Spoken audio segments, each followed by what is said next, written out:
Across all of Star Wars, including the movies, the shows, the video games, the novels, and the comics. There's a lot of highs. And a lot of lows. So top 10, baby! Let's get ranking!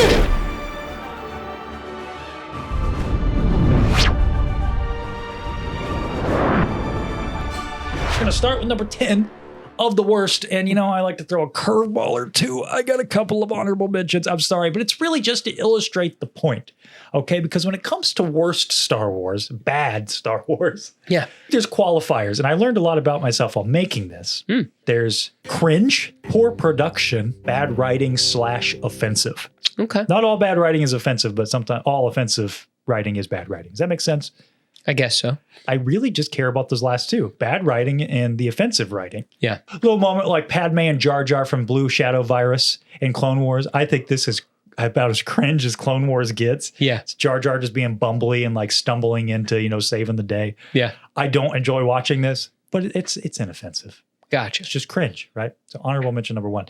Number 2, I've talked about this a bunch. This is Basil ruining Master Soul's emotional scene in The Acolyte. Yeah. This is another thing that it's cringe. It could almost be bad writing, but it's more just bad production kind of that thing. I don't like this. Didn't quite make it on the list. And the last thing, you're going to love this.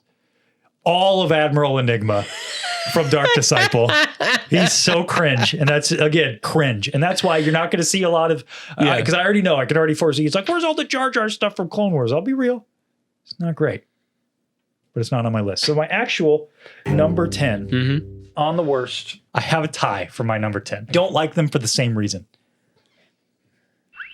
Oh. It's the chase scene from Kenobi. Yeah. And the Vespa chase from Boba Fett. Gotcha. I don't like both of these for the exact same reason. It is just such a miss on the production. Like, what are we doing? Yeah. With Leia, I can forgive it a little bit because you're working with a child actor. Yeah. Maybe you were limited on time. You got what you could. And you're like, you know what? We got to cut this into something. Yeah. There's nothing else to be done.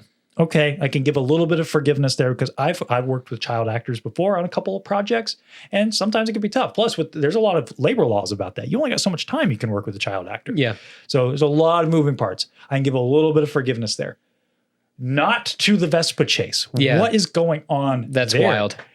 Oh man, I asked my wife actually about this if she had any opinions, and that was her number 1. Really? Yeah. Wild. She said it's the worst thing she's ever seen in Star Wars. It's rough. It's really bad. It's really, really rough. So I didn't want them to take up 2 slots because I'm like, I don't like them for the exact same reason. Gotcha. Because I just think it's really poor production. My number 10 would be the fact that the Darksaber became the Elder Wand. Yes. And it's that moment when we realize that when Mando is like, oh, by the way, well, the droid disarmed me and then she killed the droid. So that makes her the actual owner of it. Seems legit. Man, Moff Gideon paints a pretty picture at the end of season 2 where it's like, oh man, we might actually have some infighting with our heroes. That'd be pretty cool. Yeah, right. That sounds like an interesting season 3. Oh no, that just gets resolved like everything else in the first couple episodes. Yeah, that's the Jack Black episode. Yep. No thanks. Get out of here. I thought that was very intriguing about it, and it's just like, oh, we can just explain it away. Doesn't really matter, does it? Boo. No thanks. Boo. Let's elevate our spirits, Seth. Yes. Let's go back to the light with the number 10 best moments. This is going to seem like a wild card. Oh, I adore this moment.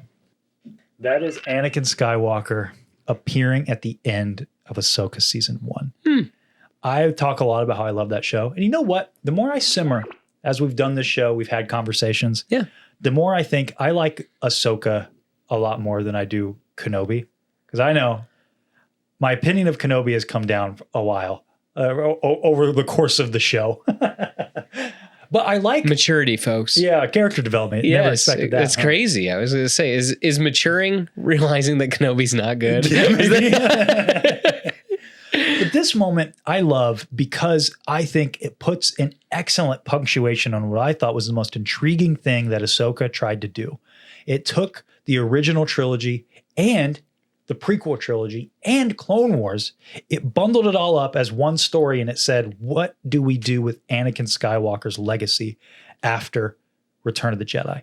And you could tell a story like that with Luke Skywalker. And that's why I love Heir to the Empire in a lot of ways. But that's not really about Vader's legacy. It's about now what does Luke do as a Jedi, which is more intriguing for him as a character. Because let's be real, he didn't know his dad.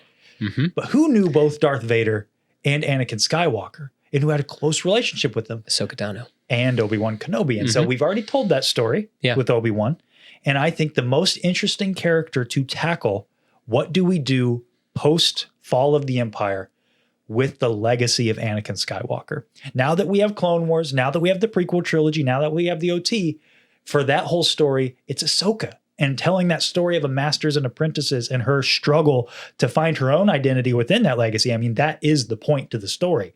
Baylan foils her and Anakin nicely. You know, really, he's right in a lot of ways. Like, your legacy is that of death and destruction, just like your master. You know, during that fight, it's just really, really good. And then have to reckon with that face to face with Anakin in the world between worlds. And so that again, that punctuation at the end, he doesn't say a word, and you know exactly what he's thinking. You know, it's everything's going to be all right. You're right where you need to be, and you've learned that your legacy is not just me, it's you too.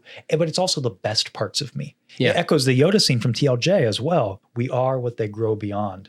That is the burden of all masters, you know, about failure and teaching failure. And Anakin's teaching Ahsoka this entire series in a very direct way and a lot of indirect ways that you are more than that because I was more than that. Yeah. And I think that's a really important lesson for her to learn. And I love this shot mirroring the end of Return of the Jedi too. Yeah.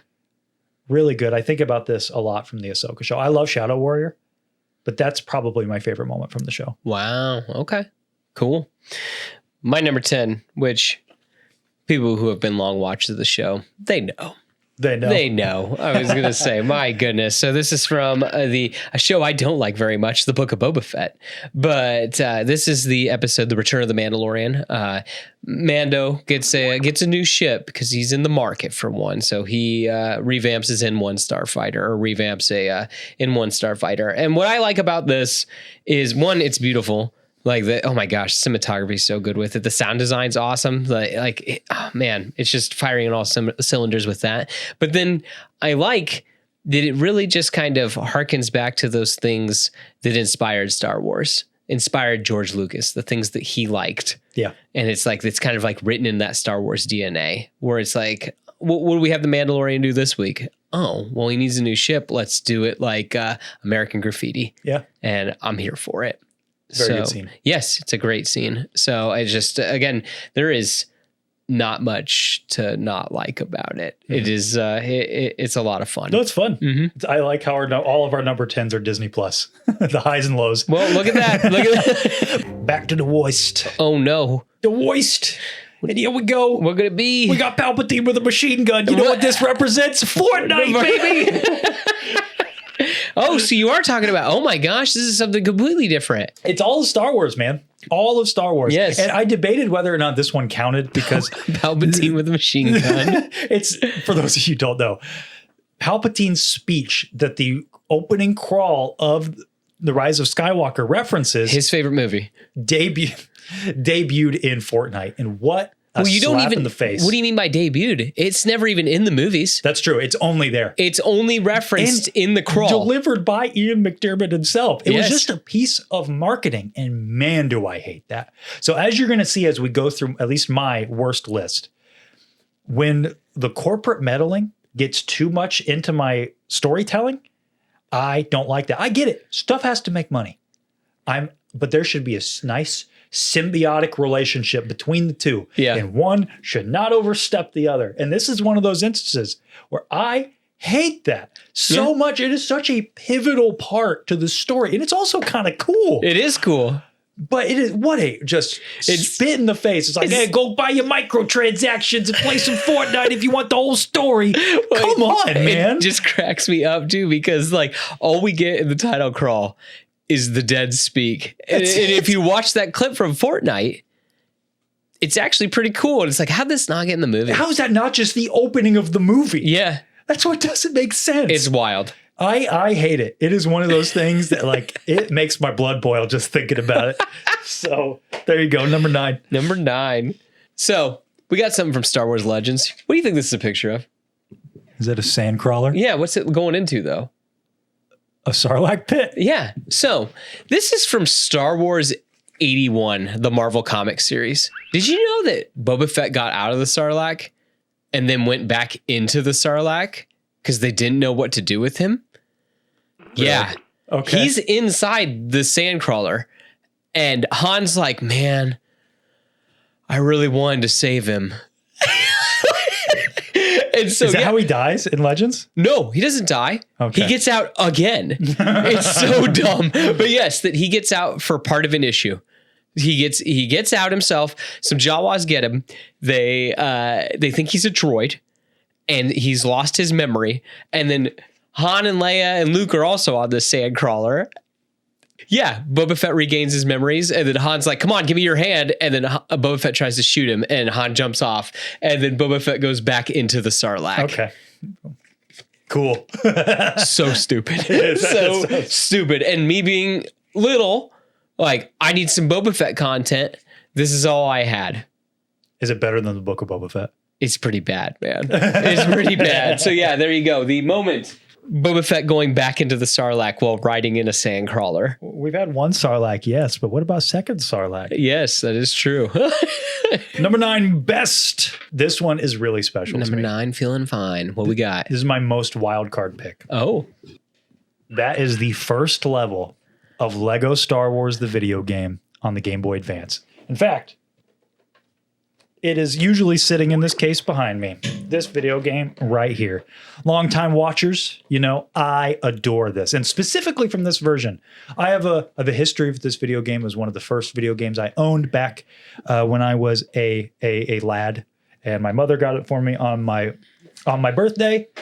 And I won't give you the whole song and dance. One day I'll do a full story about that. But I love this game, and this game means a lot to me. And I have such a prominent memory.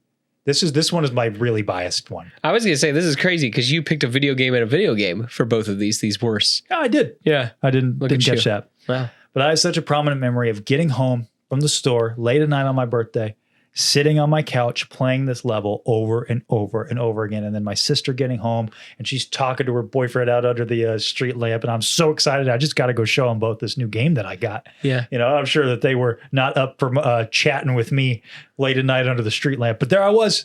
Like, check out, I'm playing as Obi-Wan Kenobi, Qui-Gon Jinn. I'm beating up battle droids. And like the music is in my head, the isometric view, because that's all I had. I had this Game Boy. I didn't have a PS2, and I got to be part of the fun with all my friends who had PS2s playing this game. I got to go to school and talk to my friends about this game and be part of the fun. Yeah. And so I've always loved this game. It will always have a special place in my heart. I wanted to have video game representation on my list, and I really sat and thought about it, and that's what ended up on here. Look at number you. 9. All right. My number 9, from a novel, Darth Bane, Path of Destruction. Okay. So the thought bomb. Mm-hmm. So Darth Bane convinces the Brotherhood of Darkness that, hey, there's this new ability. It's called a thought bomb. It can destroy a planet. We should use that against the Jedi. And they're like, oh, okay, cool. Let's do it. He then goes and talks to the Jedi and says, hey, the Brotherhood of Darkness, they're going to gather on this planet and they're going to do this thing called the thought bomb. You need to go stop them. Okay, we'll do that. They're all on one planet. What he didn't tell the Brotherhood of Darkness is when you use the thought bomb, it destroys the planet that you're on. He wipes out all the Jedi and all the Sith without having to lift a finger. And so guess what? After that, there's only 2 Sith. Always 2 there are. One to have the power and one to crave it. So there you go. My number 9 moment, the creation of the rule of 2. Very cool. Yes. I'm excited to read these. Yes. All right, we got to get back to making fun of Star Wars. Okay, here we go. I'm going to do that voice the whole time. Boo. You know how one of my favorite moments is Luke throwing the lightsaber? You know what one of my least favorite moments is? Luke throwing the lightsaber. It's a different lightsaber. It's a different lightsaber. Yes. Let me slap this on there and tell you a thing or two about it. I was so friggin' excited for this movie. And I sit down there, and this is one of the first things I see. Let me preface, I think there was a way to do this that would have been fine. I've seen some edits, and I get it, it's a little fanficky, but it does work better, where he's handed it handed the lightsaber, and he can hear echoes of, Anakin, during Order 66, and the Imperial March starts playing, and you see his hand tremble a little bit, and then he throws it. Again, a little fanficky, but I could see that angle. Mm-hmm. I could also see the angle of it's like, I don't need this anymore, and handing it back. But the thing, it's played as a gag. And he throws it over his shoulder. It sets the tone for the movie. Yeah. Like, I know everybody jokes of subverting expectations because that's the cliffhanger, like one of the best cliffhangers of like all time. Literal cliffhanger. Yeah. Luke Skywalker, what's he going to do being handed this lightsaber? Yeah. See this tortured look in his face. Does he recognize her? What's going on here? And then this movie starts, walk away. It is crazy too, because the whole last movie was about getting this lightsaber to Luke Skywalker. Or just to find him. Yes. Just to find him. Mm-hmm. And then he's got to go change his clothes because Ryan was like, I don't even like the outfit he's in.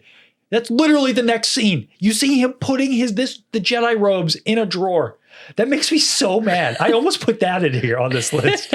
Like, really, Ryan, you didn't like that so much that you had to visually show Luke changing his outfit so that you could just mold your story rather than taking the literal baton that J.J. Abrams handed you. Nah. We're throwing that and you're changing your outfit because I want to tell my story and I want to deconstruct Star Wars. It's like, get out of here, brother. Come on. We're soon going to recover these movies. But, a little peek behind the curtain. I have this inkling that I'm actually going to like this movie a little more than I used to. Yeah. But I don't know how I'm going to get past this moment because it bothers me so much. He's really letting the hate flow through him, folks. My goodness. I teased during our top 10 Disney Plus episodes that if we ever did moments, it would get a lot more specific. Yeah. What do you think? Again, it frustrates me just from a storytelling aspect because, as I said, that like the whole back half of Force Awakens is getting this lightsaber to Luke, let alone finding Luke. And then when you first get there, what happens? He doesn't say a word. He just walks away from our new protagonist. Yeah, it really doesn't feel like the grand epic anymore that it was. It feels like JJ was trying to tell like the next chapter, if that makes sense, of this like epic tale. And Ryan really brought it down to earth, basically, where it's like, never meet your heroes. That's what it actually feels like to me. Yeah, it's frustrating, right? Don't meet your heroes. And I think that he could have still told that story, in my opinion, but you didn't need to start it this way. This just gets a bad taste in everyone's mouth, and then you don't want to finish the meal anymore. Yeah. I do think there is a story to be told about Luke getting so caught up in his own legend. I like a lot of that stuff in The Last Jedi. I think it's pretty good. Yeah. I just cannot buy into the fact that he just blows Rey off. Yeah. I think there would have been, perfectly fine. He gets handed the lightsaber and is like, I don't need this. Why'd you give this to me? Yeah. Just handing it back to her, and she's begging for help. And he's like, I can't. He could have done it with so much more kindness. He could have still had the same position where he's like, no, I messed up. I'm not that guy. I can't do it. But no, he's just a jerk. Yeah.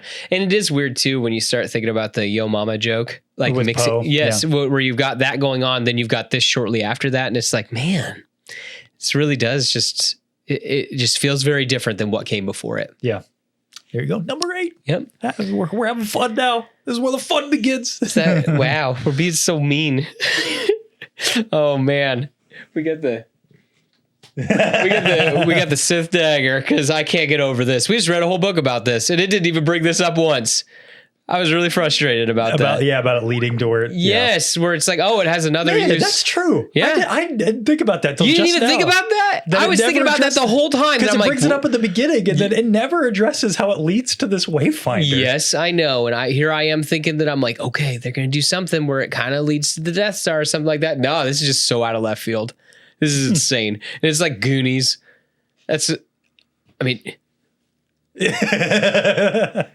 No. And the Death Star crashed in water. Exactly. It never shifted. This ancient dagger.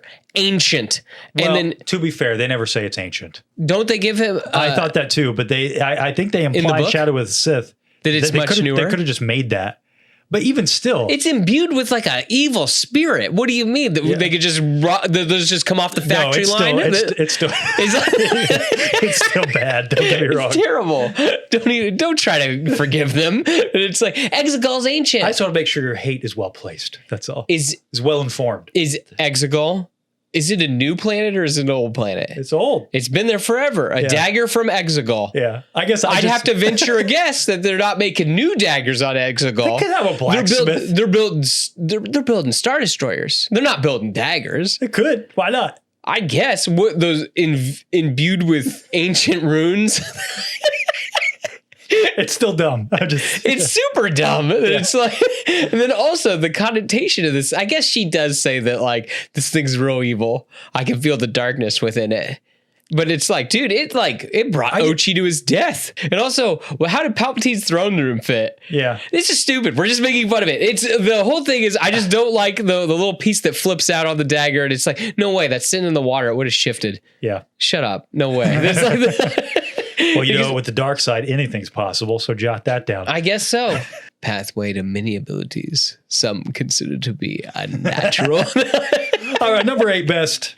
This is good. This is good stuff. Never coming back. This is the sauce. This is the sauce. It's a little dark. I apologize. What do you mean? What? Why are you rolling your eyes at me? I'm surprised Anakin with what you say. is gone. I am what remains. Yeah, good seed. It's good. Why you rolling your eyes at me? I just thought that maybe you'd grown and it's like, oh no, my moment for a Kenobi moment still made it too. Look, I've accepted that Kenobi as a full product is probably a lower tier. Okay. But the reason why I like it so much is because of moments like this. It has a few pretty high highs in this show. Gotcha. This is one of them. That's the rose tinted glasses. Are we talking about the best? We are. It is a great moment. Worst? It is a good moment. Here's what I love about it. Okay. Not only is it awesome, I love Obi-Wan in general. Obi-Wan, Anakin talking, it's great. Yeah. I don't know if this is the case for everybody, but for me, this show did a lot of heavy lifting and really selling to me that Anakin is Darth Vader. Does that make sense? Obviously, they're the same character. I just mean like from a meta perspective, not an in-universe perspective. I'm talking like me sitting on my couch. I'm like, that's the same. You're trying to tell me that's the same guy? Mm-hmm. That's what he would look like behind the mask. That's what Hayden, the guy that I recognize from the prequels. I don't know if, am I making sense? Is that because his mask got cracked and you could see the actor under it? Obviously, yes. That's it. You cracked the code. I did it, boss. I did it. No, I get you because I mean, as you said that like Darth Vader conducts himself a certain way in 4, 5, and 6. Anakin Skywalker conducts himself a certain way in 1, 2, and 3. And this is a nice bridge into seeing how the guy in 1, 2, and 3 becomes the guy in 4, 5, and 6. Thank you. You put it better than I did because I didn't want people to get the wrong impression and think that I think one of my least favorite theories, like, oh, Vader and Anakin are 2 separate people. That wasn't Anakin. It was Vader. Nah, shut up. They're the same guy. So this helps. This and a moment from Ahsoka, small moment, but when he walks out of the thing, not when he flashes into Vader, that's cool. When he says, you lack conviction, that is such a Vader thing to say. And the way he says it really helped me to like, again, bridge that gap. Mm-hmm. But it also, all that out of the way, the meta stuff out of the way, it's just a beautiful emotional scene. It felt like, I think you said this during our review, they had this idea and they tried to bridge everything around it and they weren't as successful as I think a lot of us hoped. Yeah. But this moment is so awesome, being able to see that post Revenge of the Sith, what would these two characters say to each other? Mm-hmm. I really think that Anakin, in his own way, absolves Obi-Wan of the crime of creating Darth Vader in a lot of ways. Like I think it's very multifaceted in my opinion. It's the best piece of writing in the show. What I really like is the fact that like he leaves him like broken and pathetic. And so by the time we finally see him in 4, it's all gone. Yeah. That it's just kind of like, oh, okay. Now he's just a cold killer. Mm-hmm. Nothing more. And no one can crack that or pierce the veil or crack that armor until Luke. Yeah. Yeah. And it gives context for Obi-Wan, how he had all this affection. And this is what finally showed him that my friend is truly dead. And that's, when he talks to Luke. Yeah. And he's almost whimsical when he sees Darth Vader again because he's past all that now. Yeah. He's like, come on, man. Yeah. I know you're just evil. Well, I've accepted that. It's interesting, too, to start thinking about Obi-Wan's plan. That he's all like, dude, your dad's gone, but I'm not going to tell you he's your dad because you just need to. If I had any inkling that Anakin Skywalker was still around, I'd probably tell you. Yeah. But we need to finish the mission. And at this point, I've tried my best. Ahsoka's tried her best. Yeah. We need you to be a weapon, kid. Nothing more. Yeah, and that's why I don't get a lot of people complain about this, that, Obi-Wan and Anakin should have never seen each other after Revenge of the Sith. Yeah. I think the dialogue still makes perfect sense because this is 10 years before still. It does. I still don't like it. I'm fine with them being separate. I think that they could have done other things to show Obi-Wan's character growth, but I'm perfectly fine with this story too, where it's still 10 years. It still makes a lot of sense where even Darth Vader's also grown by A New Hope. Mm-hmm. He's not as burdened by his burning hatred for Obi-Wan. It's still a little there. You see it in Return of the Jedi. Yeah. But he's like, when I left you, I was but the learner. And if you think he's referring to this moment, I think it works because he's like, I underestimated you last time, but now it's not happening, buddy. Yeah. I think that it's kind of nice backfill writing in a way, but just a beautiful moment. The tear on his face, the acting with both Hayden and Ewan is fantastic. One of my all-time favorite Star Wars moments. Hence the list. What's your number 8? He said the thing. Hey, I got another Obi-Wan moment. And in fact, this would be this is from Star Wars Legacy. I think it's 15 or 16. I think it's 15. So we get the backstory of Darth Krayt. And oh my gosh, because Darth Krayt, is a Shard Het. Okay, he is a Tusken Raider Jedi. He survives Order 66. He then is like, what do I do? He just decides to go back to Tatooine and he unites all the Tusken Raiders. And so they are going and they are taking back land and they're taking back farms and stuff like that. But unfortunately, they decide to roll up on the Lars homestead. And guess who's waiting for them? Obi-Wan Kenobi. And they have a duel and it is fun. It is so much fun. And what ends up happening, Obi-Wan does what Obi-Wan does, and he chops off his arm. And then the Tusken Raiders are like, hey, man, you can't wield a gaffy stick anymore. You can't ride a bantha. You can't do those things one-armed. You're out of the club. And that starts him on his Sith journey. And it's good stuff. So that duel on Tatooine between a Shard Het and Obi-Wan Kenobi, I'm here for it. Kenobi season 2? That's it. I just wrote it for you.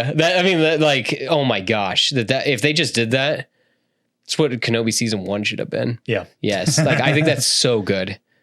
That's funny good. How we have both sides of that coin. I know. Isn't that crazy? Yeah. Did not expect that. As an overall story, that would have been a way better idea for Kenobi season 1. Yes. Yeah, granted, though, I mean, Shard Het goes off, and by the way, I might be pronouncing that a little bit wrong because there's a lot of consonants and vowels. There's an apostrophe or two. There's a couple apostrophes or two because I don't even know how to say his dad's name because his dad's name kind of sounds like that too. So I'm sorry, Legends fans, if I'm pronouncing that a little bit differently. I apologize. But yeah, that story really does focus on, Obi-Wan just shows up and then the story keeps going. So you'd have to work around that I don't want it to be a Darth Krayt story. Yeah. But maybe his story could end there. I don't know. Back to the worst. Okay, guys. So you had a Rise of Skywalker moment for your number 8. I got a Rise of Skywalker moment for my number 7. You are a Palpatine. Brother, when I tell you I sat in the theater, and I've done this before on the show, but my reaction was just, what? That caught me so off guard, and I didn't. It wasn't like she's a Palpatine. No, it sounds so weird coming out of his voice too. Yeah, or out of his mouth. Or you're a Palpatine. Yeah, well, that was what he recorded there on the Tonight Show in the closet. That's what he was recording. There's another wild story from Rise of Skywalker. What a mess of a movie. I know. They recorded lines. Adam Driver recorded lines last minute. We don't know what, but in the closet of one of the Tonight Shows for this movie. It's the moment where he's wearing the Louis Vuittons. Yeah. I guarantee that's it. And that this is probably one of those lines because Daisy Ridley has said that they didn't know if she was going to be a Kenobi or a Palpatine throughout this whole movie. It's what are you doing? It's a writing moment that feels so insecure, so unconfident. Think what you will about The Last Jedi. I have my issues with it. What the coward's way out. Yeah, let's just go back and do what the people wanted. People were mad that Rey wasn't a person. She was a nobody. Guess what? She's a somebody. She's a Palpatine. Surprise! Dumb. Yeah. Commit. And you know what's even dumber about this? Remove that line. The movie still works. Doesn't change exactly. If you leave the movie exactly the same, why can't Palpatine just want Rey because she's super powerful? Yeah. Like, oh, you know what? My cloning stuff failed, but hey, this dyad in the Force are like, hey, this Rey girl, she's pretty strong. Exactly. Bring her before me so I can, I could essence transfer. Yeah. Yeah. It still works just fine. Mm-hmm. And she can still even have the dreams of her being bad and stuff and struggle with the dark side. Mm-hmm. This whole subplot about her being a Palpatine is so stupid. Yes. And again, it's just insecure, unconfident writing. Mm-hmm. And it feels so much like you were just trying your best to appeal to the least common denominator of the Star Wars fandom. And it was a bad choice. And now you're left with something that nobody likes. So good job. There's endless backfilling to make this make sense. It's just messy. It's just messy. All roads lead. All roads lead to Tross. Yes. Oh, yeah. Frustrating. Anyway, what's yours? Mine is from the Clone Wars, Season 7, Episode 7. Oh. A Dangerous Debt. It's the moment when Ahsoka and the sisters wind up back where they started. That they get out. I'm sensing a theme with your sandcrawler moment. Oh yeah, I can't handle it. Like that, I was just like, "Are you kidding me?" It was one of the most mad I've ever been because I wasn't liking the journey we were on. And they are in jail. They get out of jail, and then they wind up back in jail, imprisoned by the Pikes. It does make my blood boil. Where I'm just like, why? This is why I think I hate like episodic television, if that makes any kind of sense. I love and I hate it. Like I like things that have like a beginning, middle, and end. This felt like, well, we need it just to be a little bit longer. How about they get out and then they get thrown back in? No. Kenobi suffers from that. It just feels like a Saturday morning cartoon at that point, where it's just like, no, just like write a tighter story. Who cares? Doesn't need to be 4 episodes long. Yeah. There's ways around it. But anyway, yeah, there you go. Number 7. Back to the good. Back to the good. The good. We're getting into the point already where it's like you could shuffle. You're really just liking these moments now. You could shuffle any of them. I mean, my number one's my number one. But you could shuffle any of these. Yeah. You must feel the Force around you. In the tree. The rock. The ship. Luminous beings are we, not this crude matter. Do or do not. There is no, I mean, it's all there. Like all the Yoda wisdom. You ask for the impossible. Yeah. Mm-hmm. Yeah. I don't believe it. That is why you fail. That's what I'm saying. These could be shuffled because now I'm looking at that. I'm like, that should be number 2. I don't know. Like this is good stuff, man. I love Yoda in Empire Strikes Back so much. It's one of those old Ben and Yoda. The older I get, the more they climb. Like those scenes with them climb in my just hierarchy. Mm-hmm. I love everything with Yoda and Empire Strikes Back. Really everything with Yoda in the original trilogy and in The Last Jedi. That's like all peak Yoda for me. Yeah. You get so much wisdom. Judge me by my size. The luminous beings. That's all. My goodness. Does that all apply? Yeah. I don't believe it. That is why you fail. It's just, I could gush about all those things. We could do an entire episode about the training with Yoda on Dagobah. What about the music too? Dude. It's good. And you know what? I know we were just making fun of that movie. Mm-hmm. I love the payoff for that in Rise of Skywalker, where he just effortlessly lifts the X-Wing with Yoda's theme playing and the smile. Mm-hmm. That's just feel-good Star Wars stuff right there. Yep. I am down for that. I'm just like, that just makes my heart happy. Yes. That's awesome. It's a callback, but it's also a growth. It's not just, hey, let's do the same scene again. It's let's show how far Luke has come. Mm-hmm. That boy on Dagobah that doesn't believe, that judges Yoda by his size, or is always looking out into the horizon. Now he's there. I know he's a Force ghost, but lifting X-Wings, showing the next generation the way. Exactly. So good. Teaching like his master taught him. My number 7 is another Obi-Wan moment. And in fact, it's on my shirt right now. Yo, we got Obi-Wan versus Dirge. Oh my gosh, this is so good. What an eclectic list you have so far. Yeah, I know. I just, I like it too for the same reason it's Obi-Wan versus Jango Fett. It's just cool to see a Jedi fight someone who is not a Force wielder, because Dirge is firing darts at him. He's throwing, he's shooting a flamethrower at him. He's got a chain. He's got like these little, I don't even know what to call them. I don't know. There's the little discs that are like force fields that are like blocking and stuff like that. Like, oh man, it's so good. And then Obi-Wan ends up hacking him into a couple pieces. And then what's Sturge do? He comes back. He's this giant monster. I'm all about it. This is great. And my shirt is that moment. So yeah, it's so good. So anyway, it was, I thought the Fordo stuff was cool when they were on there, but then it was this fight that I was like, dude, I'm watching something special. This is really, really cool. And they, Giddy really took this and made it his own thing. Mm-hmm. And I think that's cool. And I think that it showed too that Star Wars can work as a television show as well. Yeah. It can work on the small screen. Yeah, because that was the first time we'd seen that. Yes. Worked on the small screen. Dude, I'm here for it.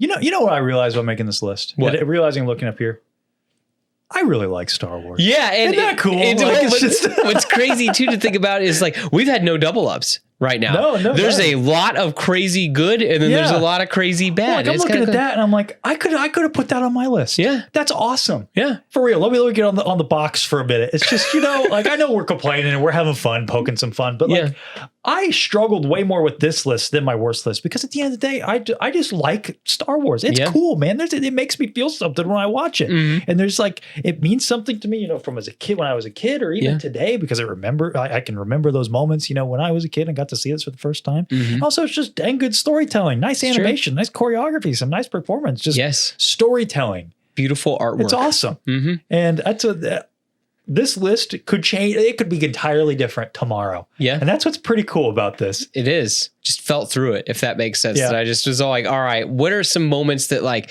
when I first think of Star Wars where I was like, that's exactly where what I'm I like, did. Man, that's cool. All right, I got to put that down. Man, that's cool. I got to put that down. And I just kind of built my list that way. And it was like, okay, what's important, what's not important to me now? Yeah. So yeah. That's exactly how I did mine.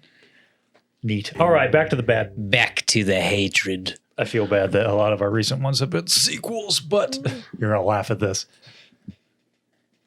It's when they started. No, it's the opening crawl for The Force Awakens. It's not the dead speak? Oh, I already made fun of that. Wild. Here's my reasoning. Oh my gosh. Now as we get into this portion, I'm talking about stuff that like the writing that I think actively detracts. Because I talked at the beginning, like there's cringe, there's bad production, and then there's bad writing, and sometimes bad writing can really negatively affect everything else. It's like it's like a poison. It's like a poison root, and now the fruits are poison too. And even though I like Force Awakens, again, we're going to find out here in a couple weeks. Next week, I don't know when this video comes out. Revisiting the Force Awakens, but this opening crawl shows you, there's not the rebellion, the resistance, not the Empire, the First Order. Luke Skywalker's vanished, which that's like the only cool part in my opinion. It's like, okay, so we're just back to square one. Yeah, nothing's changed. Nothing's changed in 30 years. We're right back to rebellion versus the Empire. What a boring place to start the story. I know everybody makes the comparison to the Heir to the Empire trilogy, but look what that does. Something really interesting, like the rebellion's in power. And so how do you show the power struggle? Well, show the Empire trying to regroup, and they're the underdogs now, but the rebellion can't get their crap together, or rather the New Republic. Yes, and the Empire's infiltrated the New Republic as well. Yeah, and so now you have like espionage and spy stuff, and like how can this New Republic create a government that sustains the galaxy and fill the void that the Empire left? Well, that's where Thrawn comes in, and it's just that's so much more interesting to me than the Empire's back, the rebellion's back. Cool. Yeah, that's where we're starting the story, and so it just. Like I said, it's a poison root. It makes it that now all the fruit that comes from the sequels, there can be some really good stuff, but it's kind of poisoned at its core because such a poor status quo that it makes it hard to really care. Yeah. And well, it's tough too to get rolling at that point. Yeah. Yeah. You're like, I've seen the story before. Yeah. Okay. Kylo Ren's here. He's just Darth Vader. Yeah. Oh, cool. They're giving the droid the plans. That's just R2-D2. Yeah. That's just Han Solo, Poe Dameron. Yeah. Okay. Like... And then Rey comes up. Okay. Oh, desert planet. Cool. Lame. What's yours? Hey, this is also for The Force Awakens. Raftars. Guys, I hate the design. I hate the fact that this really just kind of slows everything down. Like, I think it takes all the momentum out of the movie. And also, I can handle Han Solo killing Greedo. That makes sense to me. Greedo was, depending on the version you watch, was going to shoot him or shot at him But in this, he kills that one guy. He just is like, just chill. I was just like, didn't realize in this 30 years, Han Solo just became literally a cold-blooded murderer. Yeah. Yeah. So just that scene sucks. It does. The music sucks. The creature Tell us the Conja Club. Dude, I've said that. Do you think that was Oliver Wood? No, I thought totally that was Oliver Wood. I'm like, what's Oliver Wood doing here in Star Wars? Also, the other Conja Club, did you realize those are the guys from The Raid? Have you ever seen The Raid? No. Raid Redemption? No. Incredible action film. And when I saw, seriously, if you guys haven't seen that, do yourselves a favor. Watch The Raid Redemption. It's insane. It's, I'm trying to think of how best I could describe it. So what happens is a bunch of police officers get stuck in a building, and it turns out it's a trap. And everybody gets killed except for this guy and his friend, and they have to work their way up. It's like a video game. It's like, have you seen Dredd? Yeah. With Carl Urban? Yeah, it's been a while, but yeah. Same thing. Ray did it first, though. Gotcha. Okay, got to make your way to the top. It's awesome. Anyway, that's Conja Club. And so I'm thinking, dude, is Han Solo going to have some crazy hand-to-hand fight?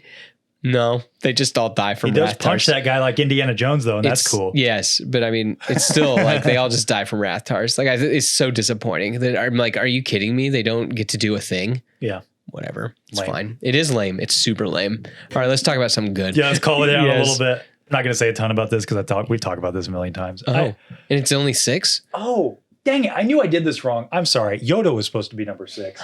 What? I wonder, because I looked, I'm like, I swear this is higher. So retroactively, I apologize. My number 7, Luke and Mando. Yeah. So we talked about this during our Best Disney Plus. So I'll just give the cliff notes for it. You all were there. You know how cool this was. What you were just saying a minute ago about thinking about Star Wars and what made you feel like, man, that was awesome. Yeah.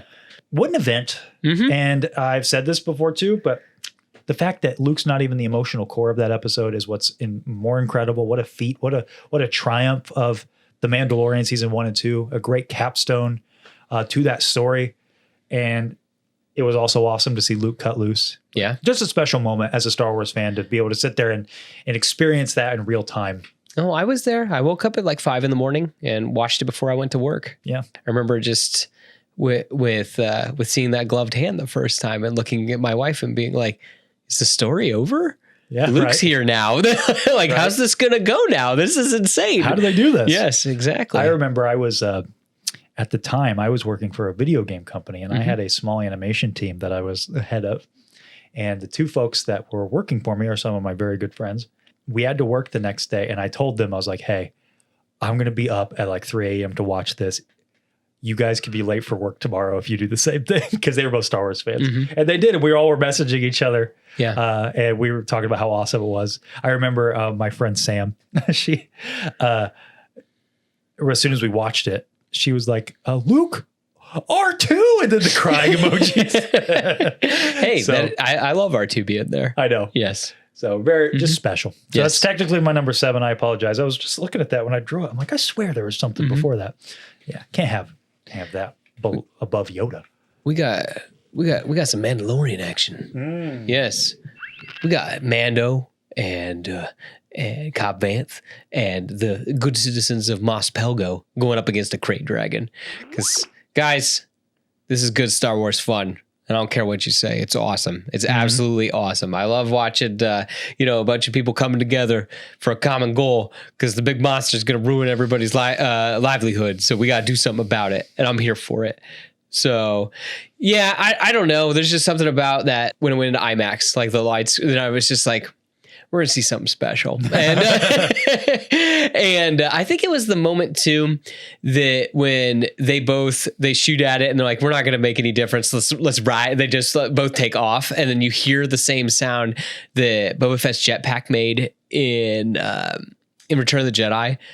And it's just like, oh, but something cool's happening rather than his gun getting hacked in half and then he falls into the Sarlacc. It's like, oh, dude, they're actually making a difference. This is awesome. And music's going, and I just am having a good time. And if you can't be having a good time with Star Wars, then why are you watching? Right. Yeah. So yeah, from the Disney era, This is definitely one of my favorite moments. It's good times. And I like too, not a Jedi in sight. Right. I was not about a to say, lightsaber in sight. When you really boil down Star Wars, I think you end up with two concoctions. You end up with like the fantasy, the mystical side, and then the fun, pulpy space adventure. And I agree with you. Nobody does it better than that scene. Yes. Fighting against the Krayt Dragon. Just fighting a big monster. Good stuff. It's good stuff.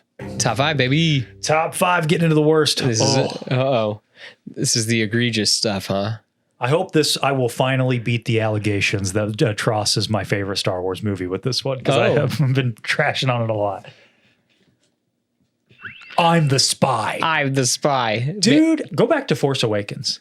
How scary is this guy? He's awesome in Force Awakens. He's excellent. Dude, the rivalry with him and Kylo Ren. Yes. Like, what's going on there? And I like that he's younger, too, because it's like, man, this is like Tarkin, but he's like, it's almost more sinister. It is, because he's like, I'm willing to do anything to climb to the top, and I'll climb over anybody to get there. Yeah. Yes. And the scene of him, giving his speech. Yes. While the Starkiller Base starts firing off. I'm going to say that invokes feelings from things in our real past. Exactly. Yeah. It's scary, man. Yes. And what a good character. And then TLJ knocks him down a peg. Yep. But I think there was still room for him to come back. Yep. Go to Duel of the Fates, the Kevin Trevorrow script. Not a perfect script, but he does have a really interesting story where he takes hold of the First Order, essentially. And he's operating off of Coruscant, and he's a collector of like antiquities, and because Kylo's kind of going rogue.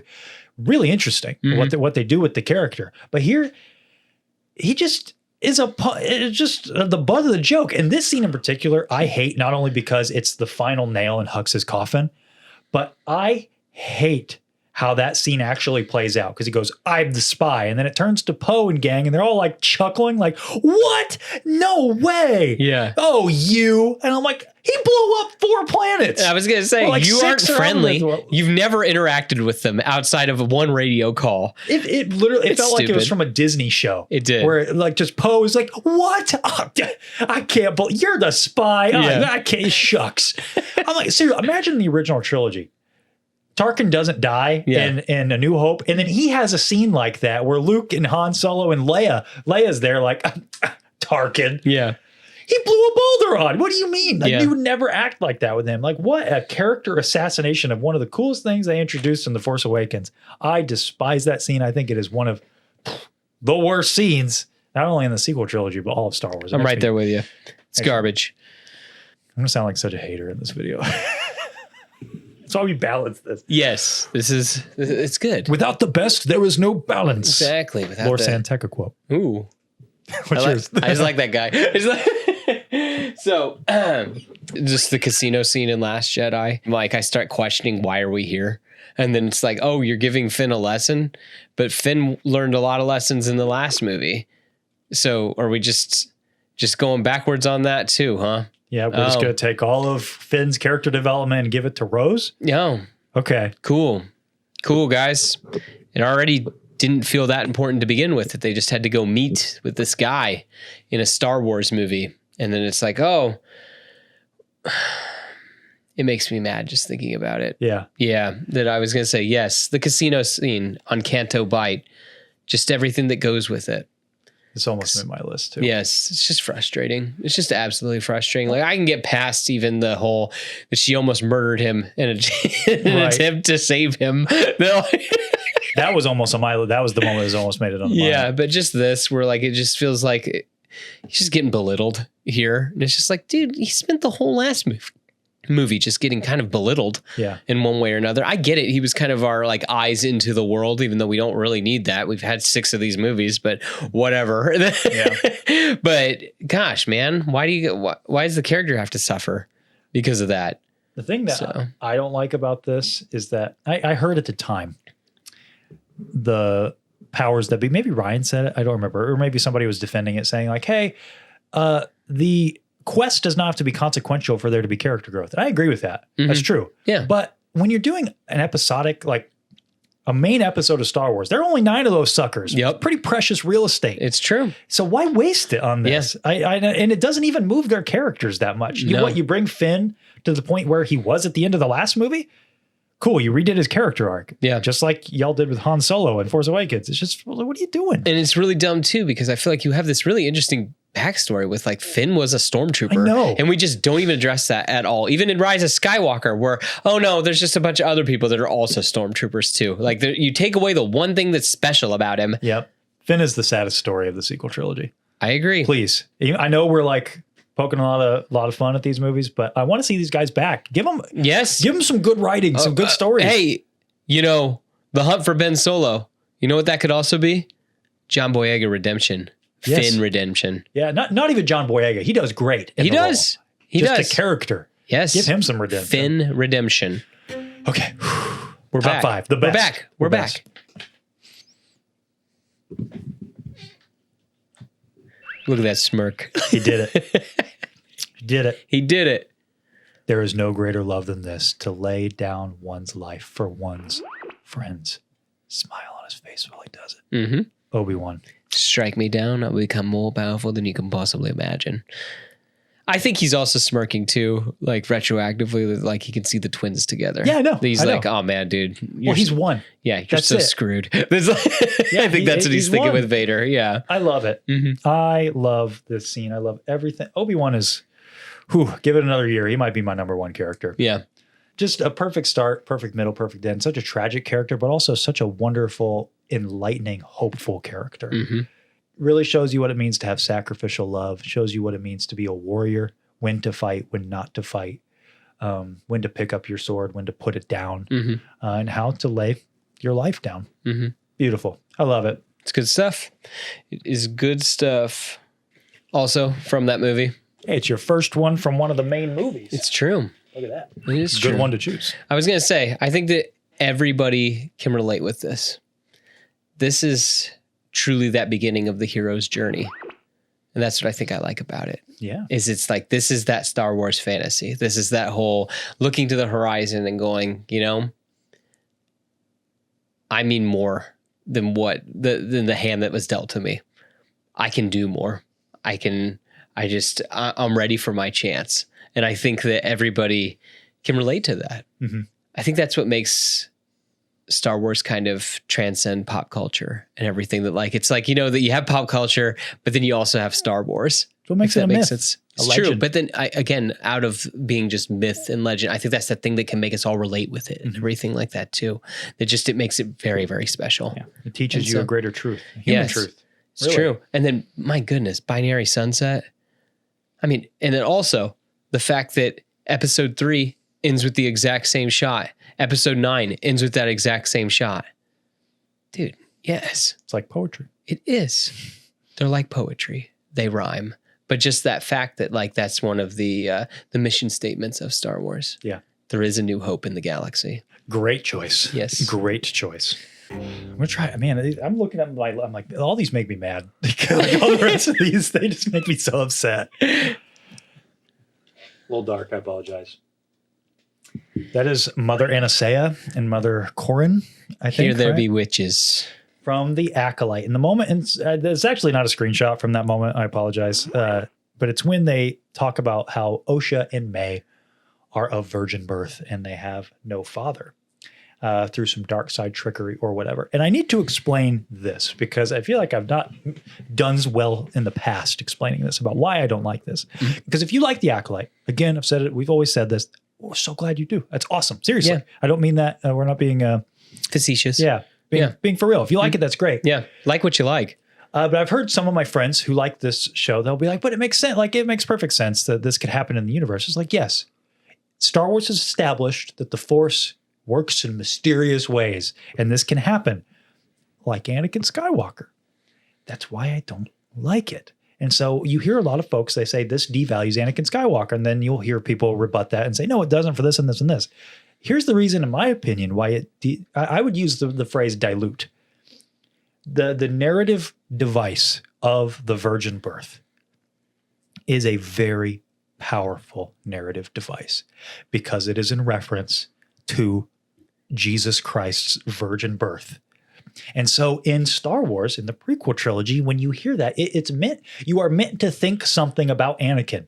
You're meant to think, oh my gosh, he's the savior. He is the Messiah. And that's why it is such a tragedy when he falls, because he did not live up to that great potential. And so George very smartly uses a tried and true narrative device here, because all stories are a derivative of the greatest story, because they have to be.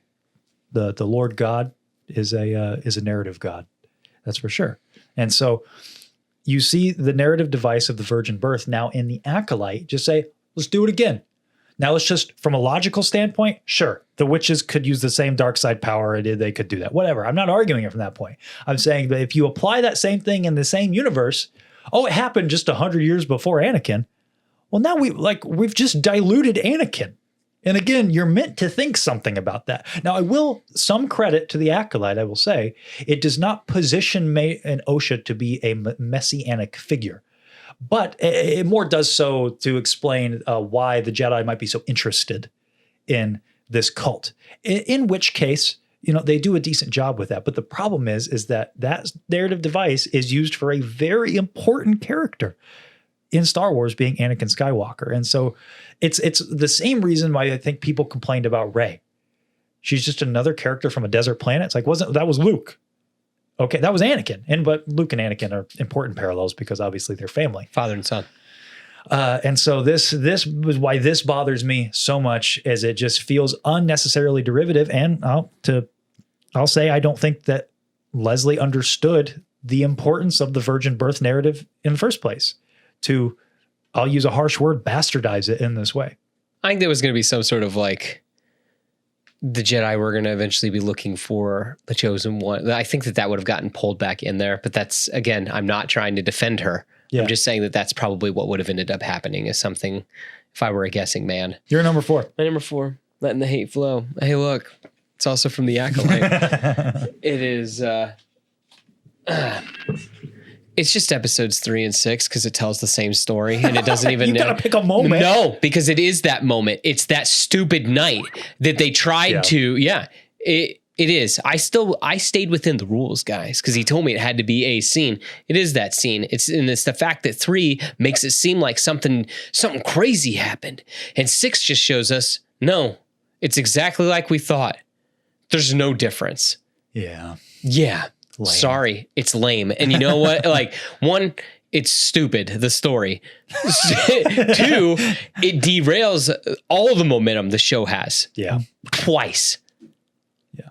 No thanks. No thanks. And how fitting. There's 2 of them, and they did it twice. It's annoying.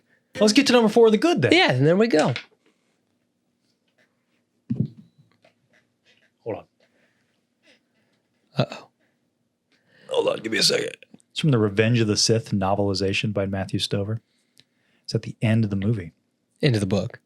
And there was one blazing moment in which you finally understand that there was no dragon, that there was no Vader, that there was only you, only Anakin Skywalker, that it was all you, is you, only you. You did it. You killed her. You killed her because finally, when you could have saved her, when you could have gone away with her, when you could have been thinking about her, you were thinking about yourself. It is in this blazing moment that you finally understand the trap of the dark side, the final cruelty of the Sith, because now yourself is all you will ever have. And you rage and scream and reach through the Force to crush the shadow who has destroyed you. But you are so far less now than what you were. You are more than half machine. You are like a painter gone blind, a composer gone deaf. You can remember where the power was, but the power you can touch is only a memory. And so with all your world-destroying fury, it is only droids around you that implode, and equipment, and the table on which you were strapped shudders. And in the end, you cannot touch the shadow. In the end, you do not even want to. In the end, the shadow is all you have left, because the shadow understands you. The shadow forgives you. The shadow gathers you unto itself, and within your furnace heart, you burn in your own flame. This is what it feels to be Anakin Skywalker forever. So good that they printed it on the pages of the book.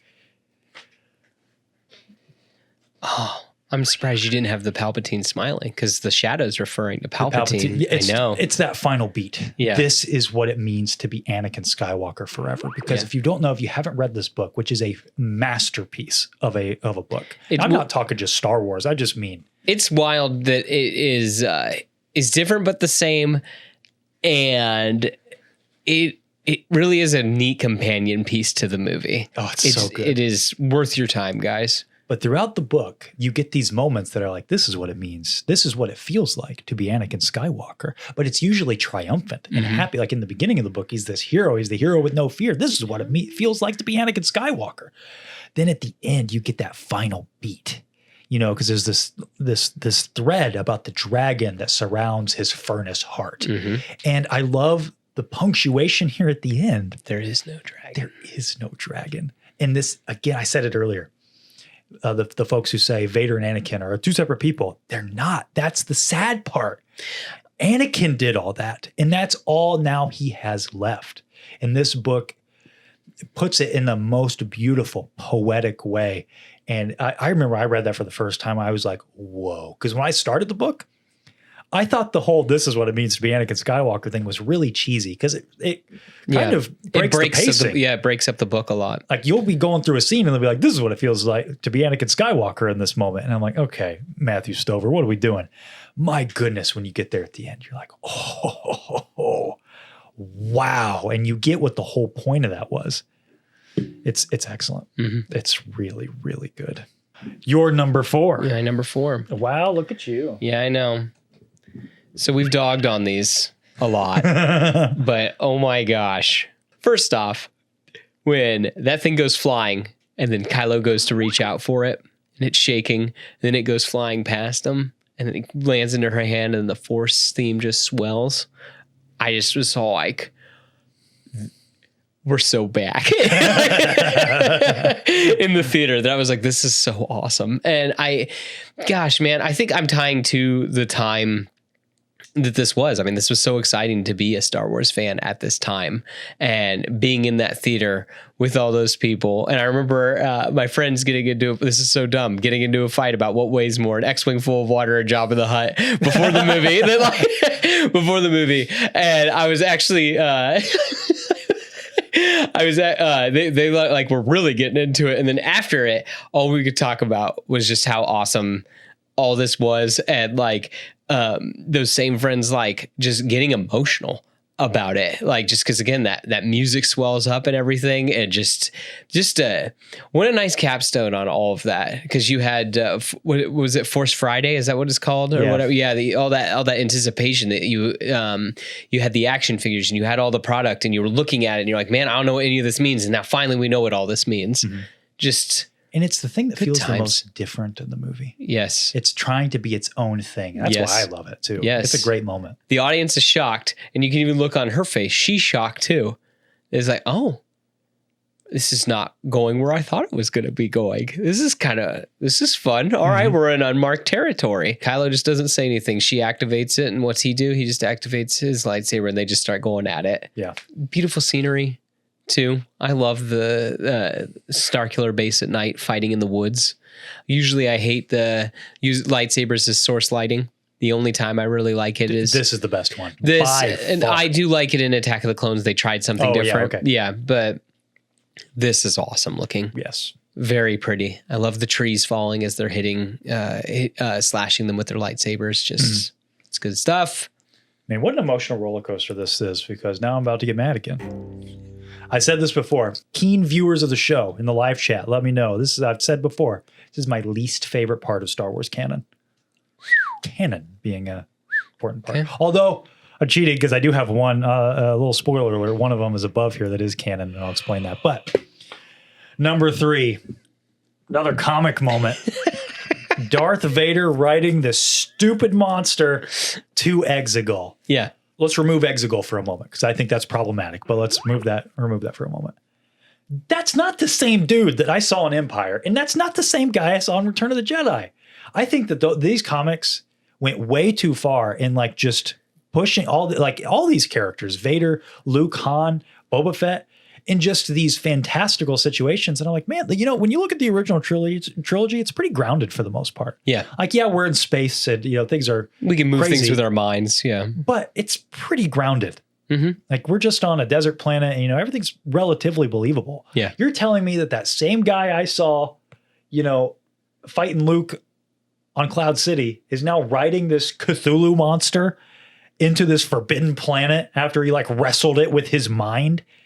Like, the guy who, I know he's kind of toying with Luke in Empire, but the guy that loses to Luke in Return of the Jedi, who has all of this insane power, they've taken Vader too far in the comics, in my opinion. Yeah. And this is one of those moments. Now let's put Exegol back in. I know we just spoke on this on in Shadow of the Sith that maybe Vader didn't know about the cloning, but he still knows about Exegol. He knows about all the Star Destroyers. And it's too much, man. Yes. It's too much. I can buy into Palpatine having his secret plan in the background because he never wants to die. Yeah. And then just never letting Vader in on that. Like, but he's awful close to it here. It's so silly. Yeah. It's just because it takes place between two movies where we actually see this guy. Mm-hmm. And it just doesn't feel like that same guy. The guy having the heartfelt conversation with Luke Skywalker on the bridge on the forest moon of Endor does not feel like the same guy who's writing that thing into Exegol. What don't you like, Seth? This is from Star Wars Legends. If I say Callista Ming, do you have any idea who that is? Not a clue. So, Luke Skywalker's girlfriend before Mara Jade. Oh, okay. What book? This is from the Children of the Jedi book. That's what this cover is from. Okay. And so Callista is kind of like the Legends version of Ahsoka, that she just keeps popping back in. In fact, in Legends, before Disney took over, she had met Rex and Ahsoka because she was alive during the Clone Wars. But something happens to her body and her abilities in the Force. She's able to put herself into a computer, into the Eye of Palpatine. It's a ship. Okay. Now we're getting to the part that I really don't like. So one of Luke's students gets hurt really bad and Luke's trying to save her and everything.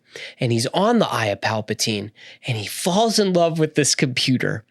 And his student gives up his body so she can, it's weird. And so that's where I'm going to go with it. That's a weird Luke Skywalker moment. That's just, and then she's lost her connection to the Force now and everything like that. And she's like, I don't know if we should do this and everything like that. Cause like Luke's like in love with her and she's in love with Luke. And you know what later happens? Can you guess? Abeloth ends up getting into this person too. Oh. Yes. So that's the whole thing where like, she's like kind of like the Ahsoka where just things keep like, they retroactively somehow get Ahsoka involved with everything. This girl is also involved with everything. So yeah, it's that moment in Children of the Jedi where she ends up like inhabiting the body, even though of Luke's student. It's weird. Whack. Guys, Legends is weird. Like, that's the whole thing. When people were all like, from here on out with me, I'm going to show you that we don't have it that bad. But there's some weird stuff in Star Wars Legends. Because here on out with my stuff, at least, it gets real weird. Okay. Yeah. But yeah, the Children of the Jedi and Whack. Real whack. My number 3. Mine, I went further than a moment. Oh. This is a shot. A shot. A single shot. A single shot it makes you mad. No, this is good. Oh, good. Okay, good. A single, like, I could even go farther than that. A single frame. A single frame. Is maybe the best in all of the Clone Wars. Ooh. It's a good frame. This is a triumph, in my opinion, of storytelling. Of visual storytelling. Mm-hmm. I would say that you'd be hard pressed to find a single frame in all of Star Wars that rivals this one in terms of raw storytelling. Mm-hmm. This is a painting, and in it, it tells an entire story. Endings are really important to me. Mm-hmm. If an ending is bad, it makes it, and the it rest ruins is, your story. It does. I could love 10 out of 10 the entire thing. Yeah. But if you mess up that final beat, I'm going to hate it, and I'm probably not going to revisit it. That's why the sequels bother me as much as they do. Not because they're all bad. They're not. There's really great moments in the sequels, as you've pointed out a few of them. Because of some of the endings of some of the characters that I love and the ending of the overall story, it does bother me a little bit. On the flip side, when you nail an ending, like I just read that from the Revenge of the Sith novelization, and how that capstone is like, oh my gosh, what a perfect way to end it. That is this shot in book form. Like that's what it's doing for me. When we got the announcement of Clone Wars Season 7, it's like, okay, Clone Wars is fun, the serialized sort of television. How are we going to end it? How are we going to tie it in with everything? The final shot being a clone trooper, but also there's Ahsoka there because that's Ahsoka's, face markings. Cracked, covered in snow as a bygone era. And in the reflection, Darth Vader walking away because he caused this. And in just a single shot, we say goodbye to the Clone Wars and have to usher in this age of darkness for the next 20 years. Well, what's cool too is there's just no dialogue in that whole shot. It's all visual storytelling. Yep. It's all visual storytelling. Activate the lightsaber, look up and see Mirai. Yeah. There's still a little bit of good in him. Yeah, a little bit. Yeah. And it's and we're pointing toward our main character being Ahsoka. She's still out there. Yep. She is still out there. And then again, walking away, it's the end of an era. You have, well, I guess that it's the true ending of the Clone Wars. I guess that, yeah, there you go. Battle of the Heroes. Battle of the Heroes. I mean, specific moment? I know this sounds weird, but like when Anakin jumps over Obi-Wan and does the whole, and then they start fighting, and Anakin versus Obi-Wan, that theme starts playing, the bum bum bum bum bum bum bum bum bum, and they're just I remember thinking in the theater, I'm like, this is it. I've waited since I was 7 to watch this. Yes. That it's like, I fought Darth Vader all that time ago or whatever. That it's like, okay, let's see see what you got, George. Let's see if you can live up to the myth, if you will. And I think he did. I think he totally did. One of the, I think, rare exceptions in all of pop culture where it truly lived up. Like you knew something was going to happen. You had all this time to stew on it. And it lived up to it. Oh, wow. Yes. The choreography's on point. The music's on point. I love the intertwining with Yoda. They're fighting for their friendship. Yoda and Palpatine are fighting for the heart of the galaxy in the heart of the galaxy. I mean, we've talked about it plenty. It is good stuff. It is really, really good stuff. That image, more than anything, maybe is like that Star Wars. When I think Star Wars, that's the thing that pops up in the old noodle. That right there. It's good. It's good. Final two. I wonder if anybody's even going to know what this is when I put it up. You are, because we chatted a little bit about this. Okay. I don't remember this lady's name. This is wild to me. This is from the Star Wars Holiday Special, which I know everybody's like, the Holiday Special's bad. It is. This goes a step further. This is Chewbacca's dad watching some lewd and lascivious material, let's say, on VR. And you might be saying, oh, you're just reading into that. No, look it up. That's what they said. Their goal was to create softcore fill in the blank for a dirty old man being Chewbacca's dad. And it's only softcore because they couldn't get away with any more on TV. That is insane to me. That's in Star Wars. Not only is that in Star Wars, it's not happening in the Mos Eisley Cantina. They weren't trying to make a nice, gritty, kind of showing the shadier part of the galaxy. No, this is in Chewbacca's living room. Like, what are we doing? For real, I'm not like, you're gonna hear this, and those of you who've never seen it, nothing sacred, not even Chewbacca's living room. You're gonna think, nah, no way. You're making that. You're exaggerating. Look it up. I'm telling. You know what? I'm just gonna. Where's my phone? I want to read real quick from a behind the scenes thing I was reading earlier. So this lady's name is Mermea. Okay, I'm just gonna read from Wikipedia. All right, I'm gonna have to censor some words. Mermea's skit was intended by its writers to be softcore that would pass CBS's censors, despite the creative team's general aim to appeal to family audiences. In the holiday special script, when Achatuk is given the cassette by the traitor San Dan. Dan is written as if he's given Achatuk the most X-rated piece of literature in the galaxy. The script further compares Dan's actions to that of a dirty old man and later explains that, because that's his dad, right?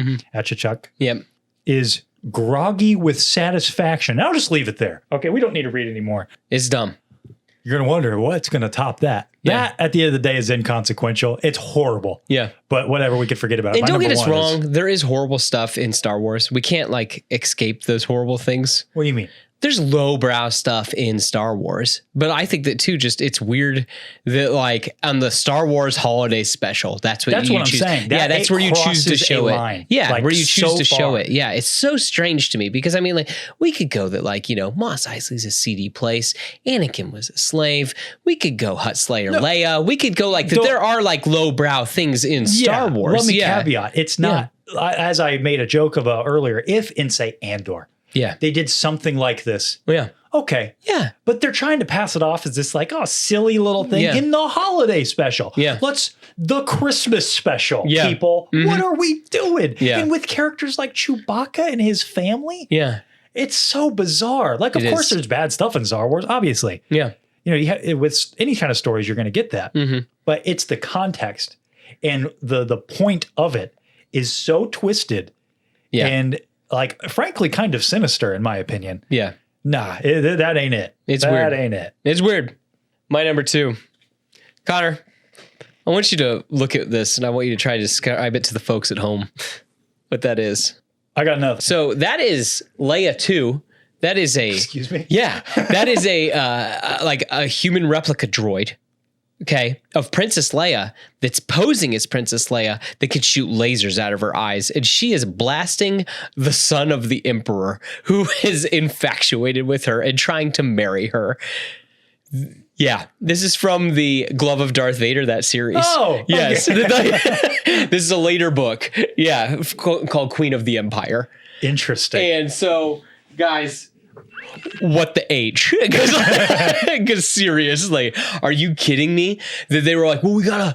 Leia gets kidnapped, but Luke and the boys, they end up, saving her like they tend to do. And then what do? They put the robot in there that was supposed to be like a decoy for her, and they're like, oh, you marry him. And so then in the middle of the ceremony, what happens? She blasts him with her blaster eyes. Okay. Yep. Cool. Yep. Queen of the Empire, the Jedi Prince series, which is also the Glove of Darth Vader. So yeah, that's the faux Emperor's son. Gotcha. Yeah, that's him. Yep, 3 eyes and all. The real Emperor's son has, it's ridiculous. Anyway. I was saying, you're blowing my mind right now. No, I mean, you thought it was just bad with the Glove of Darth Vader. Let me tell you, it gets worse. And that's what I'm trying to tell you is that, like, yeah, it's bad. I don't know, though. I don't know.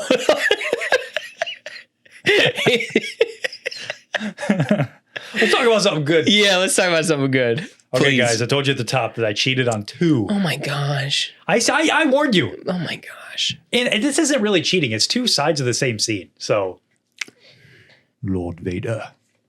Rise. But also, because it's not technically the same scene, but I think they're 2 sides of the same coin.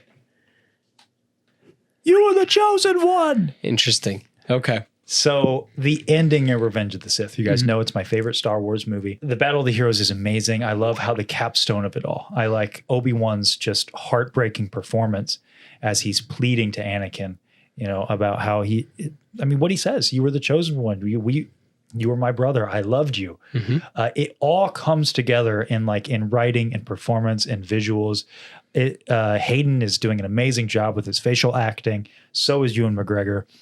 And so that's beautiful. It's a beautiful capstone to what is an amazing, amazing lightsaber fight.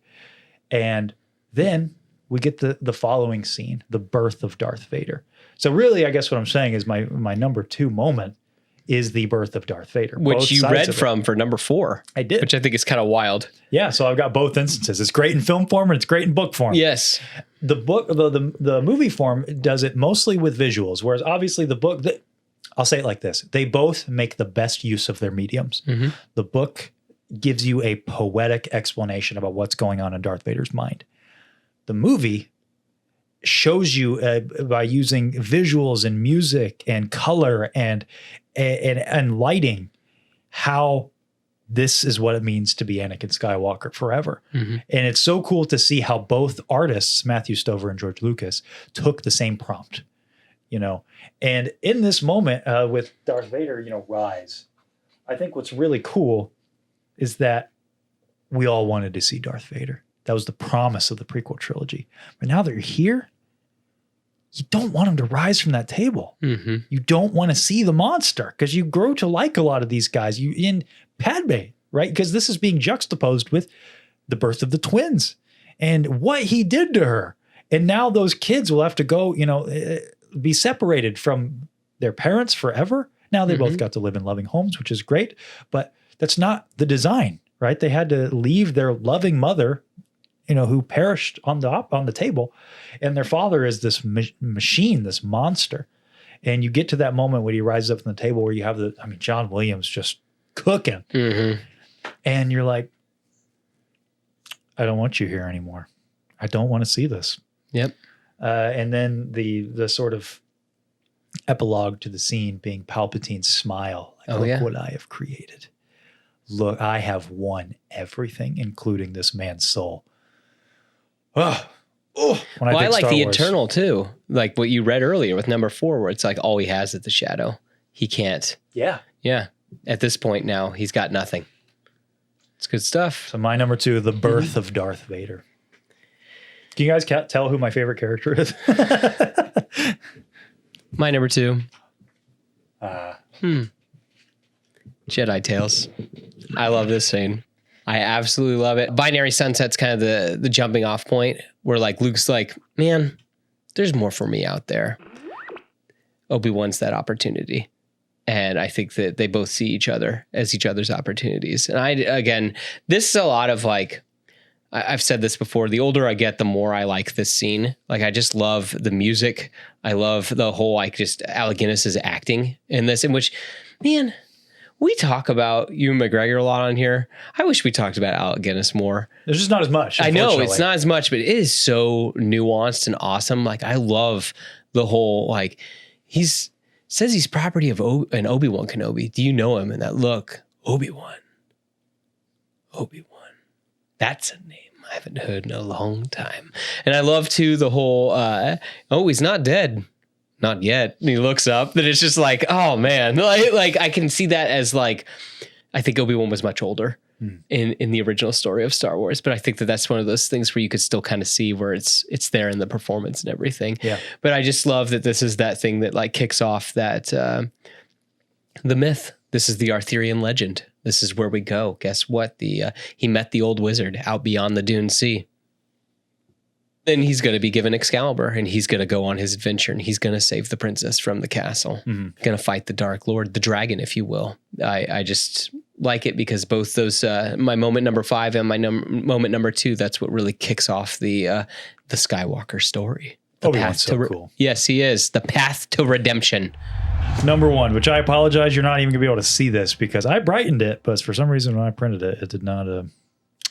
I know you guys are tired of hearing me complain. You're like, what is that? I can't even see it. I know, I apologize. It's also really dark in the show. This is from In the Name of Honor, from the Book of Boba Fett. It's the scene right after the title card when R2-D2 delivers Grogu to Tatooine. I really sat and thought about, because I knew this had to be on my list, and I'll explain why in a moment. I really sat and thought about where it belonged, because we got a lot of stuff on here that I really don't like, stuff that really bothers me, stuff that I think detracts from the storytelling. But in my opinion, the worst moment in Star Wars is a moment that I think derailed what was an awesome story. This took everything I loved about what they were building in the Mandoverse and just took it out behind the barn. And it makes me so sad. Because The Mandalorian Season 1 and Season 2 told an awesome, original, unique story. And it ended with, once again, the emotional core not being Luke Skywalker. He's a plot device, essentially. taking Grogu away, separating the two characters who have learned that their bond is inseparable and learning that the best thing that we have to do for one another is leave. And Mando, in that final moment, breaks his Mandalorian code and removes his helmet to see Grogu. What a powerful ending to that season. So good. What do we do? Not even in his own show. We get him back. Deliver him back. But it's not even that. It's not even delivering Grogu back. It's that Luke's not doing it. What a weird, because now you've called into question Luke's character, who went all out of his way to rescue the most important baby in the galaxy, the one that we know everybody wants, including the Remnant Empire that I would assume Luke has taken a vested interest in. Now R2 can handle it. We're going to take him to that wretched hive of scum and villainy. You know, he of all people, Luke knows all about this place and this planet and all the shady business that's going on there. Now let's say R2-D2 can handle it. Don't get me wrong, R2-D2 is capable. But I didn't see you send R2 to go rescue Grogu. You did it yourself. And I know, and the thing that makes me the most frustrated is that this isn't just bad writing, it's corporate meddling. It's Disney saying, Baby Yoda sells toys. Get him in there. We got to get him back there. Get Yoda back. Get Baby Yoda in there. We don't care how you do it. In fact, just do it. And Luke costs too much money. You only got one episode with him. He can't go because that messes things up too. He can't go back to Tatooine because then if Boba Fett's there, that's odd. You know, that's weird. It's just lazy. It is lazy, and it kind of ruined The Mandalorian for me. I hate to say it, I'm not that excited for the Mando and Grogu. I want to be. I really do. And I hope that they cook. Believe me, I will be. If it's great, I'll be the first one out here to say it's awesome. And I'm very excited that it's awesome. And I truly hope that it is. It's hard to get excited about it. It's hard to get invested in the story because I'm like, they just undo this. They undo 2 seasons of storytelling in a single moment in another show.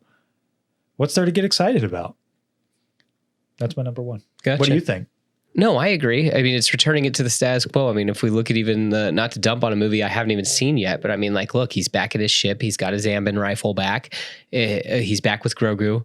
It's just like, oh, well, we were making money for a little while, and then we got nervous with the storytelling. We're not letting the artist do his art. Yeah. No, we got to get everything back to the status quo so we can make sure that we can make money again. I thought that was such a bold choice at the end of Mando season 2 because this whole show was built around Wolf and Cub. Yep. Wow, I can't wait to see the next season where they're separated. What does that mean? No. Yeah. It's weird because you could have told a parallel story. Yeah, yes, where you're seeing Grogu part of the time and you're seeing Mando part of the time. It doesn't mean that you have to be separated from them. They could have just been just Din. Yes, it could have. And see what he's doing. I would have been way more invested in the whole Mandalore subplot that they set up in season 2. Yes.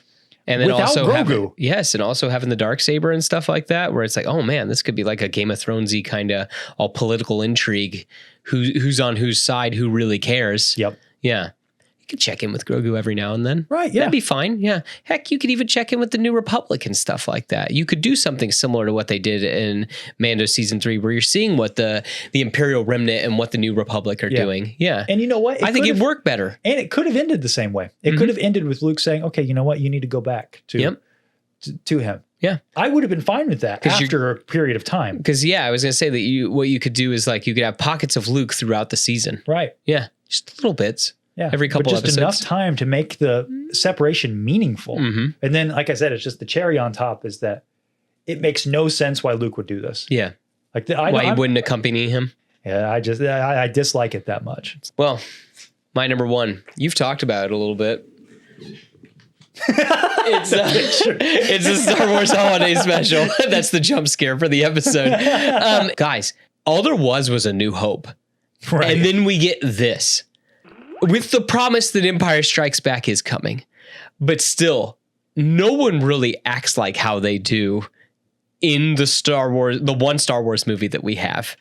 It's crazy. And I feel like this is arguably the closest to being they could have killed Star Wars with this. They could have come very close to killing Star Wars with this. It's insane. And A New Hope would have been a forgotten cult classic. That would have been it. That they could have just derailed it. And I wonder what the reactions were and stuff like that back then, because this is nothing like the movie. How would you go in expecting one thing and this is literally the exact opposite. And you could say, well, what about the animation has Boba Fett in it? It introduced Boba Fett. I love Boba Fett, but I mean, have you seen that animation? It's nightmare fuel. Part of it's cool. Han looks whack. And Luke does too. Yeah. Yes. Boba Fett looks cool though. Nightmare fuel. Yeah. And you can see the template for Den there, which is crazy. That he's got the Embed rifle in this. But yeah, just, oh my gosh. I don't know what they were thinking. But again, it's corporate greed that they were trying to do. Like, I mean, this is none of the love that George had for his stuff. He's just signed off on it. And then they just went and did it. Yeah. So I like that our two number ones are kind of corporate greed in a different way. I know we're having fun with this, the worst part of this list, but I do want to hammer home that aspect. Like, even stuff, the shows that I don't like. Yeah, I'm hoping you see a theme on here. Some of it is just decisions I think are weird. Yeah. But when corporate greed oversteps on storytelling, I hate that more than anything. And I am so nervous with this whole rise of AI. I mentioned this during our Ben Solo video, but I'm so nervous where Disney's going to take that. Mm-hmm. Like, I often separate Disney and Lucasfilm, and that's them cutting out Lucasfilm and saying, I'm just going to generate some Star Wars content for you. I am out. Yep. I am out at that point. Yeah. I can forgive a lot because I think about the people working on it, the performances, the actors. And we go back to Gendy's Clone Wars a lot. That was corporate greed. That was Hasbro's not making money in between Attack of the Clones and Revenge of the Sith. Yep. Let's get something out there so we can sell toys. But you know what? He was given enough creative license to do something and make it cool. Yep. And that's why in the back of my mind, I'm like, Mando and Grogu could still be great. Yep. I hope. Sometimes like you just can't get past it. Can't get past like it. Like my number one, it blows my mind. Yeah. And like you said, at the holiday special, it's just greed. Yeah. When greed trumps storytelling, it's where it's like, we got to have something out because it's taking too long between movies. All right, well, let's not do something with love. Let's just figure it out. And like, we'll take some stormtroopers and we'll do a story about Chewbacca's parents and his family. And it's just like offensively bad. Yes. Yeah.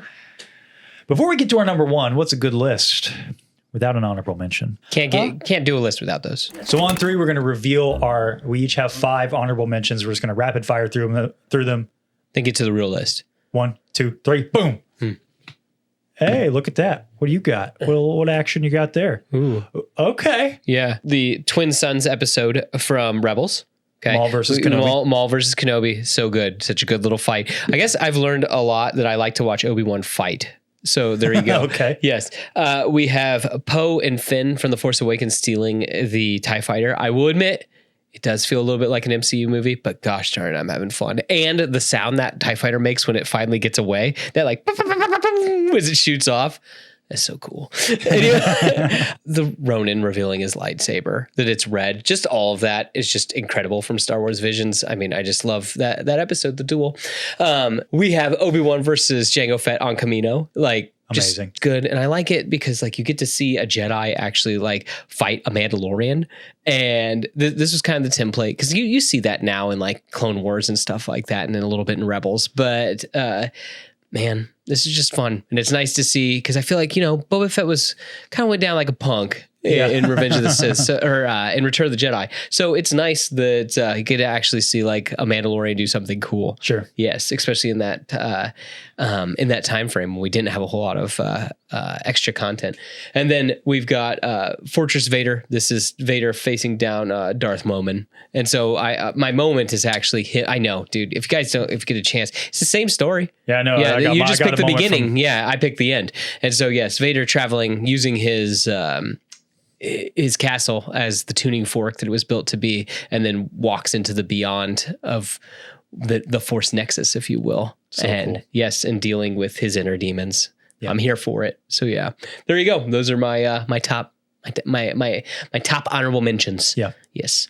All right, mine. Before we get to that number one slot, here we go. I've got Anakin versus Asajj Ventress on Yavin 4 from Genndy Tartakovsky's Clone Wars Volume 1. Bringing the heat. So good. Yes. Cad Bane versus Hunter in the Bad Batch Season 1. I love this. I love the homage to the deleted scene of Boba Fett versus Cad Bane from the Clone Wars. It just oozes Western Star Wars goodness, and we paid a little homage to it in our Blasters tier list. Good intro. times. Good stuff. Mm-hmm. I have Darth Vader bleeding his Kyber crystal from that one of the few comic runs that I read. I wanted to have a little comic representation on the list, but I'm not a comic guy, so That's why I didn't make it in my full list. Yeah. Spoiler alert for number 1. Gotcha. This was, I'll be honest, this was the hardest one for me not to put on the list. It is a good Yoda moment. What they grow beyond. This is my favorite scene in the entire sequel trilogy. I love this for so many reasons. It's what I wanted from all of the sequel trilogy.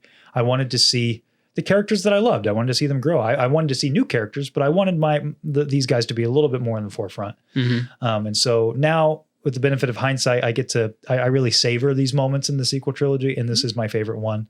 It feels so Yoda, so Luke Skywalker, and I love the lesson that Yoda teaches. So, and then Kanan Jarrus's death, that's the best moment in Rebels, in my opinion. The Force delivering him his eyesight one last time. It's so biblical to me, and I love that about it. I like it when the Force kind of really gets close to that, analogy about it just being a godlike entity in the Star Wars universe. And so that's just such a beautiful scene, such a beautiful moment, beautiful sacrifice. There you go. Honorable mentions for the best. Let's get on to number 1. Woo! Guys, number 1. If you've been around the show any length of time, you know what number 1 is. And that's why, in an effort to not be anticlimactic, it goes above the list. We chose the same picture! I knew it was going to be Seth's. Yeah. Seth knew it was going to be mine. It's Luke throwing the lightsaber. We've talked. It is a cornerstone of Beyond the Dune Sea. Yes. About the just brilliant moment at the end of Return of the Jedi, about Luke accepting that he is a Jedi, rejecting his weapon, and saving his father so that his father can save him. It's a rejection of evil. It's an embrace of the light. It's something that can be applied to your own life. It is the best part of Star Wars because it is Star Wars at the very red hot center. It's what it means, and it's how you can apply it to your own life. It's that tentpole myth, the legend of the story. You can always turn back. You can always turn back. And you know what helps with that? The love of another, or a love of family member. So in an effort to not be anticlimactic, we put that above the list so we can give you another number 1. This is my favorite quote in all of Star Wars. Maybe not. Maybe that is. Dude, this is insane. Do we have the same one? Do we really? 3. No, we did not know that. No, we did not. You didn't even pick the fight. No. That moment. That's my favorite moment. I prefer that over the I prefer that shot where Luke comes up, he looks around, you hear the breathing, and then the Force is with you. Yes, no way. You're not a Jedi. Look at that. I had no idea. Didn't know you had that dog in you. How about that? But yeah, I know you like the lightsabers clashing. No, dude, that shot. Dude, that's peak. Dude, him just sitting there and his lights blinking. He's more machine now than man. Like, I mean, dude. Yes. Nothing puts the ice in my veins quite like it's the true. Force is with you, young Skywalker, but you are not a Jedi. That, oh my gosh. And again, just how the lights turn on, you hear him breathing, and that shot of Luke turning, and he just turns to see that. Like if you went into a lab, you took all of Star Wars, you started mixing it in a big old pot, and you really diluted the essence, that's it. You come out with that scene. Yeah. Like it's got the scenery. Like that is unequivocally Star Wars. Yes. With the blues and the reds and Vader's silhouette and the lightsabers when they ignite. It's the sounds and it's the lack of music, but then that becomes music later. The dialogue, Vader's haunting voice with Luke's determined face. And then they finally clash swords and it all ends and culminates in the greatest twist in cinematic history. It's brilliant. Yeah. It's crazy. I did not expect that. Really? Genuinely, no. Really? I figured it would be on your list. I didn't know where it would be. Yeah. I didn't know that would be it, though, like that moment. I mean, it's just when you say Star Wars, that rings in my head, but you are not a Jedi yet. Yes. Yeah. It's my favorite line delivery, maybe ever, in any movie. It's really good. I love the duality to it. The Force is with you, young Skywalker. But you're not a Jedi yet. Yeah. He's echoing Yoda. Yep. And he's just... It's real good. What a list. Yeah. What a list. That's crazy. I legitimately didn't expect that. That's awesome. Yeah, I didn't know that either. It was fun to poke fun, but this is what I'm here for. Yeah. And this is what the channel's all about. Like, I hope that people walk away knowing, like, yeah, it's fun. Like, it's fun to poke fun. Everybody's got stuff that they don't like, and that's cool. And if there's any moments on here where you're like, actually, I love that scene, that's awesome because that's what storytelling should be. It's true. If we all believed and thought the same way, the then we'd all just be droids, wouldn't we? And it's showing us too. We got a lot to be thankful for. We have a lot of art that's thankful or to be thankful for and things like that. Yeah, absolutely. I mean, stuff ranging from comic books to animation to movies to television shows. Yes. Star Wars has been in a lot of places, and it's done some truly magnificent things in all of those places. And that's why Star Wars rings so true all these decades later, and why I hope it will continue to ring true for decades to come, is because you know what? No matter what happens in the future with Disney and the Mandos and Grogus and the whatevers, you can't take away these moments right here, baby. It's true. Yeah. And you know what? I got a feeling we're going to get a couple more that could go on this list before it's all said and done. I think so too. Yeah. On both lists.